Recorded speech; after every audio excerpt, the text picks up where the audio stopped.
Extra extra, read all about it. Welcome to the Empire's recap, and today we'll be going over the chaos and drama of our somewhat respected rulers. This week, Christmas magic abounds with Secret Santa, many gifts, and childbirth? After awakening in the area of the mangrove she's never been to before, Shelby takes her time to wander around the forest, hoping to find somewhere where the fog gets thinner. She stumbles on a circle of mushrooms, a white pit in the centre. This must be the centre of the Evermore. This must be the source of all the fog. It's not the only thing held here, though. There's a broken down portal hidden in the ground with a sign. We're in here, Shrub. Come find us. Who's Shrub? Ow! Ah! What's happening? Ah!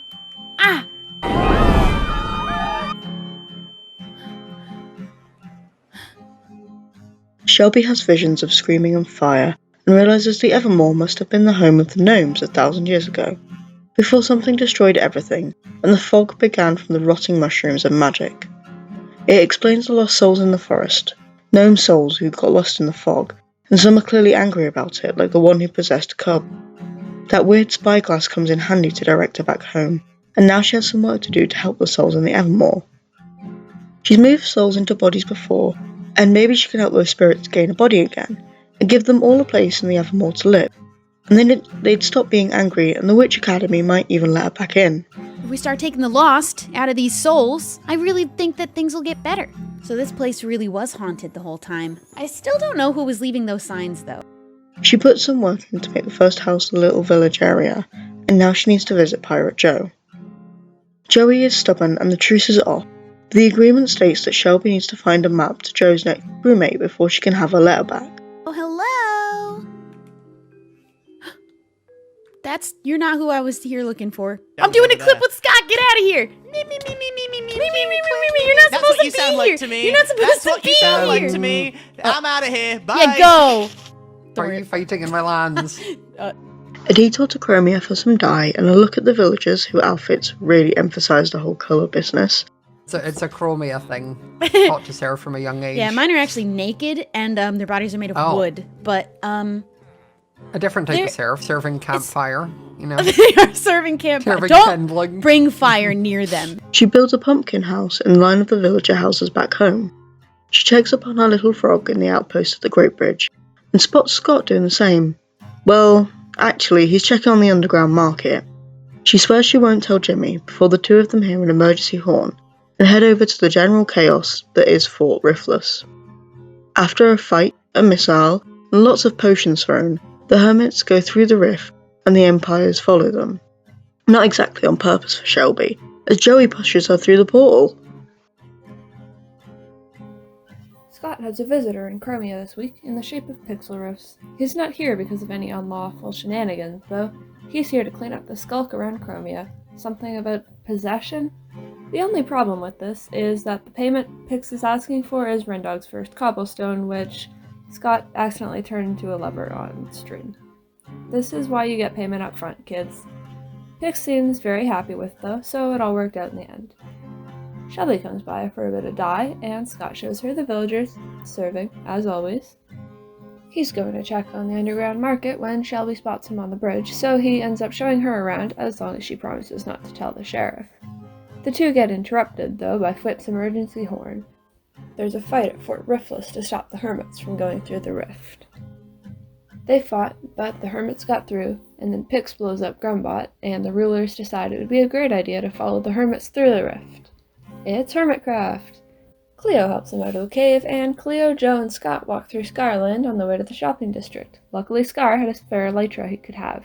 Scar also has some open apartments. I mean, they need work, but they're open. Scott and Fwip both decide to take one side of the upper floor of the hotel, even though they can't really get there as there's no stairs. But I guess it's Scarland time. Our occupant across the hall has a blast to the past this week, back to before Fwip entered the rift to Hermitcraft. In the Empire's world, Fwip takes Ren's first mob head, a salmon head, which he pays for in inventory trash in true Green and Jolt fashion. Fwip also takes on a few new projects before preventing the hermits from leaving. The Emperor renovates the Elytra course from the game of tag, extends the Goblin Railway Station, introduces a new type of rock. Goblin scientists have discovered a new rock type, basalt, meaning Whip has to build a new farm. The new farm is placed where the goblin larvae and meat to create basalt to munch on. Back to the present day, Whip is no longer a goblin on Hermitcraft and now owns an apartment in Scarland, across from Scott's apartment. Whip is given some new gear when Gem and Impulse brutally take his head. Kind of like an initiation process, but far more entertaining. A lot of lag later, Whip gets more resources for building blocks, gunpowder and diamonds. Anyone reminded of Hermitcraft Season 8? These lag blocks are used to decorate Whip's new apartment in Scarland. Whip completes his apartment and explores the build across from him, Scott's apartment, which is super cute.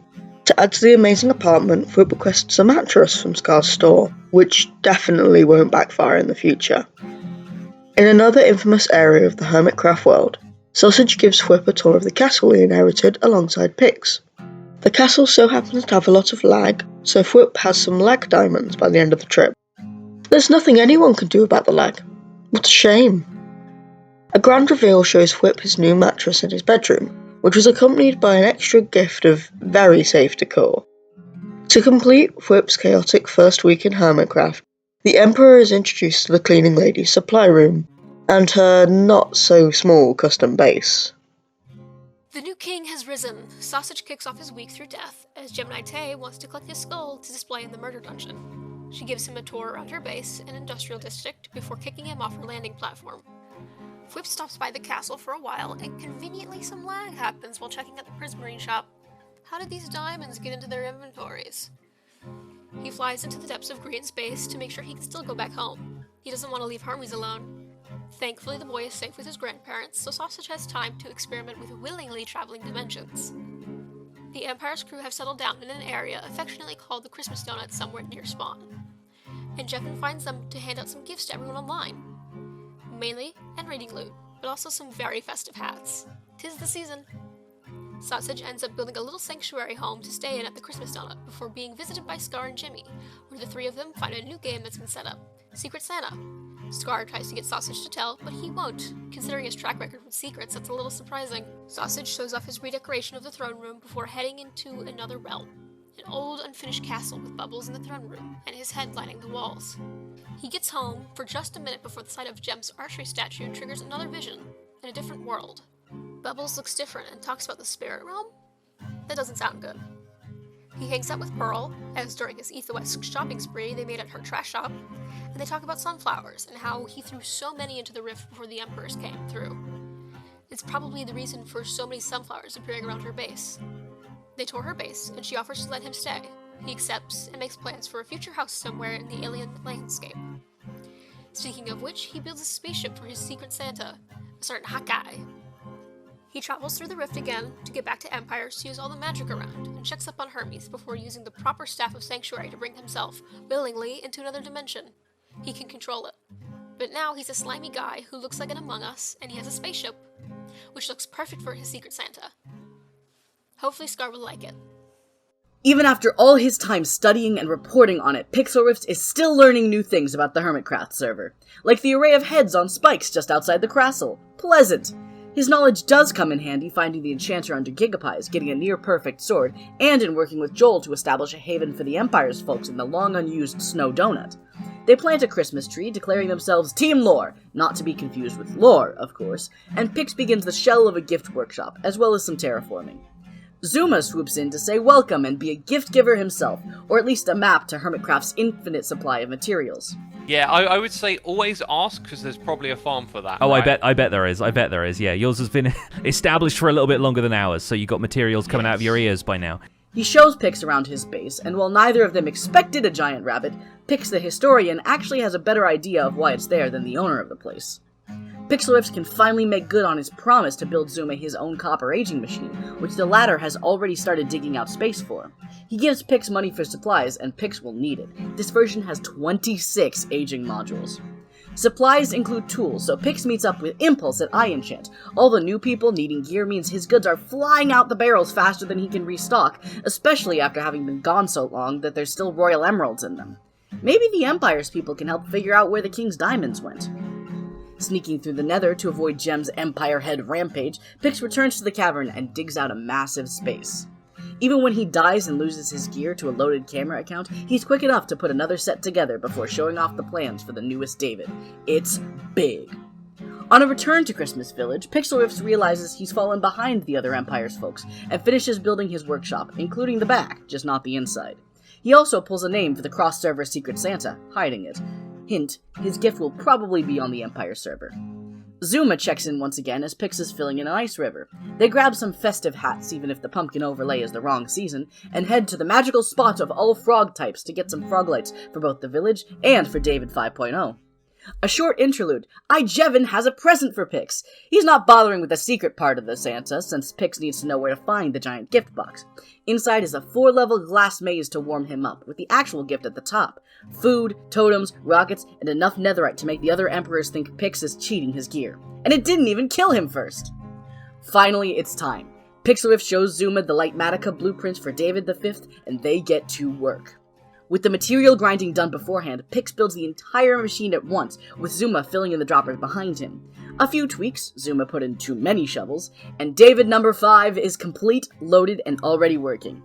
This isn't just a copper aging machine anymore. It's a copper aging facility. To begin this week, Sheriff Jimmy finds himself very stuck in Brienne's base, until Joe arrives with aid. He lends Jimmy his elytra, to which Jimmy assumes they are too, except there isn't, so Joe just flies around with his trident instead. Innovation at its finest. After successfully exiting Brienne's death base, Jimmy heads to Scarland to explore Hermitcraft some more. Following Scarland is the shopping district before he heads to the Christmas Village, where all the emperors have settled down.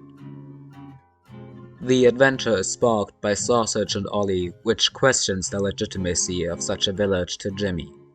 In cold blood, Ollie attacks and kills Sausage before he can give Jimmy some gear to officially introduce him to the real and safe Christmas Village.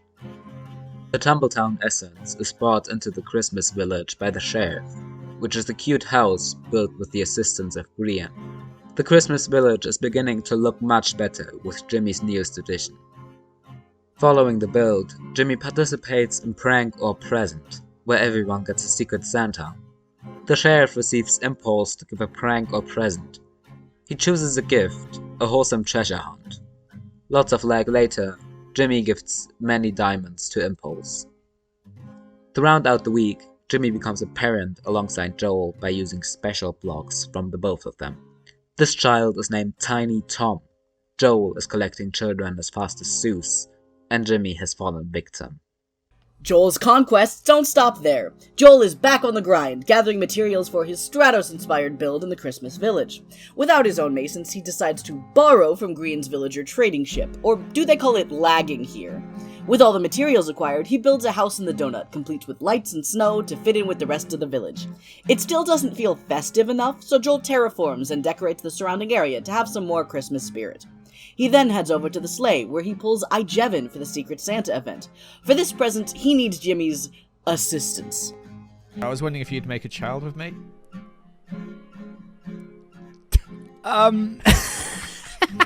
I never thought you'd ask. There's a way So all we have to that do is special. is we have to run around the Christmas tree shouting, I want a baby, twice. I want a baby. Okay, right. I want a baby. I want a baby. All right. I want you, baby. I want... Wait. Go on, carry on. And then we both have to throw our blocks in here on the floor. Baby. And then spin around and... Oh, look at that! Oh, look what? At that, Jimmy! A child! We then get to witness the miracle of Christmas magic, and Joel immediately informs Jimmy that the newly named Tiny Tom is being put up for adoption. Once Jimmy leaves, Joel takes Tiny Tom over to Jevin's base, leaving the child enclosed in a present box. That's one way to give a high-effort gift. And with that, join us next week for more chaos and shenanigans. Thank you for watching, liking and subscribing, and thanks to everyone helping out with the project. Check them all out down below.